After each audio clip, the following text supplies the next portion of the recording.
ಅತ್ತಿಬೆಲೆ ಪಟೇಲಮ್ಮ ದೇವಸ್ಥಾನ ಬೀದಿಯಲ್ಲಿ ನಾನು ಸೈಯದ್ ಇವತ್ತು ಪಾರಿ ಒಳಗ್ ಮೇವು ಇಸ್ಕೊಳಕ್ ಹೋಗಿದ್ರಿ ಗುರು. ಎಲ್ಲರಿಗೂ ನಮಸ್ಕಾರ, ನಾನು ನಿಮ್ಮ ಅತ್ತಿಬೆಲೆ ವ್ಲಾಗರ್. 20 days ಅಲ್ಲಿ 10K ಫಾಲೋವರ್ಸ್ ಮಾಡುವ ಡೇ 2 ಅಲ್ಲಿ ನಮ್ ಶೂಗಳು ನೋಡ್ರೆ ನಾಯಿಗಳು ಕಚ್ಚಾಕ್ಬಿಟ್ಟವ್ರೆ ಗುರು. ಇಂತ ಒಳ್ಳೆ ನಾಯಿಗಳು ಸಾಕಿರೋದು ನಾವು ನಮ್ ಬೀದಿಯಲ್ಲಿ ನಾವು ಶೂವೇ ಬಿಡಲ್ಲ. ಅಲ್ಲಿಂದ ಫೈನಲಿ ಕಾಲೇಜಿಗೆ ಬಂದೆ ಗಾಯ್ಸ್, ಸಾಕಿ ಬುಕ್ ಜೊತೆಲಿ ಹಾಕೊಂಡು ಫೈನಲಿ ನಾನು ಇಲ್ಲಿ ಕಾಲೇಜ್ ಪಾರ್ಕಿಂಗ್ ಅಲ್ಲಿ ನೋಡ್ರೆ ನಮ್ ಬುಲ್ಲಿಗ್ನು ಕುತ್ಕೊಂಡಿದ್ದ.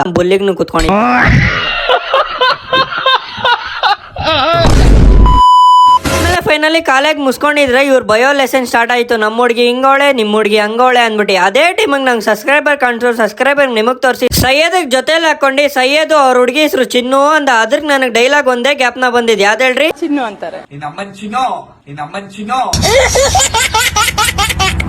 ಕಾಮಿಡಿ ಎಲ್ಲ ಇಲ್ಲ ಗುರು, ಇವಾಗ ಸೀರಿಯಸ್ ಆಕ್ಷನ್. ಏನಕ್ಕಂದ್ರೆ ನಮ್ ಸೈಯದ್ ಕಚೋರಿ ತಿನ್ಸಕ್ ಕರ್ಕೊಂಡ್ ಬಂದವನೆ. ಆಮೇಲೆ ಫೈನಲಿ ಕಚೋರಿ ತಿನ್ನೋ ಟೈಮ್ ಅಲ್ಲ ನಮ್ ಸೈಯದ್ ಮುಖ ನೋಡ್ರಿ ಗಾಯ್ಸ್.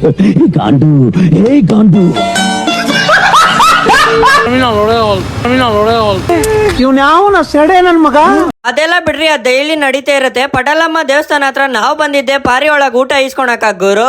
ಆಮೇಲೆ ಫೈನಲಿ ಪಾರಿ ಒಳಗ್ ಊಟ ಇಸ್ಕೊಂಡಿ ಅಲ್ಲಿಂದ ಫೈನಲಿ ಸೈಯದ್ ಬಸ್ ಸ್ಟ್ಯಾಂಡ್ ಅಲ್ಲಿ ಬಿಟ್ಬಿಟ್ಟು ನಾನ್ ಫೈನಲಿ ಹೋಗಿದ್ದೆ ಪಾರಿ ಒಳಗ್ ಊಟ ಹಾಕಕ್ಕ. ಅಲ್ಲೋದ್ರೆ ಚಿಕ್ಕ ಪುಟಾಣಿ ಸಬ್ಸ್ಕ್ರೈಬರ್ ಸಿಕ್ಕಿದ್ರು. ಅಲ್ಲಿಂದ ಮನೆ ಕಡೆ ಹೋಗೋಣ ಅಂತ ಮನೆ ಕಡೆ ಹೋದೆ ಗುರು. ಇವತ್ತ ನಮ್ಮ ಈ ವ್ಲಾಗು ಇಲ್ಲಿಗೆ ಎಂಡ್ ಮಾಡ್ತೀನಿ. ವ್ಲಾಗ್ ಚೆನ್ನಾಗಿದ್ರೆ ಫಾಲೋ ಮಾಡೋದ್ ಮರ್ತೋಗ್ಬೇಡ್ರಿ ಗುರು.